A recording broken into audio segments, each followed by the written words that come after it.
وزیر اطلاع سندھ شرجیل میمن کا کہنا ہے کہ عمران خان نے ٹویٹ کیا ہے کہ ان کی جماعت سے جبری علیحدگیاں ہو رہی ہیں۔ ہم نے 2018 سے پہلے جبری شمولیتیں بھی دیکھی ہیں۔ پریس کانفرنس میں ان کا کہنا تھا کہ یہ جس طریقے سے جا رہے ہیں اسی طریقے سے آئے تھے۔ انہوں نے کہا کہ بلاول بھٹو نے اپنی سفارتکاری سے کشمیر کوز کو اجاگر کیا۔ کل عمران نے ٹویٹ کیا، خان صاحب نے لفظ فرمایا جبری علیحدگیاں ہو رہی ہیں۔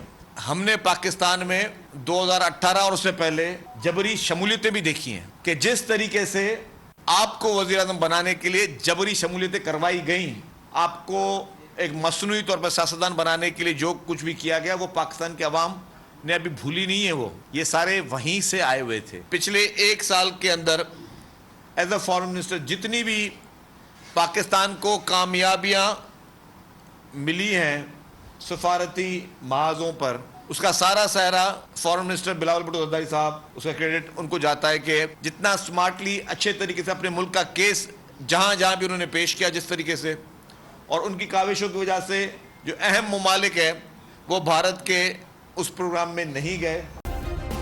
سبسکرائب کریں اور بیل دبائیں تاکہ کوئی خبر رہ نہ جائے۔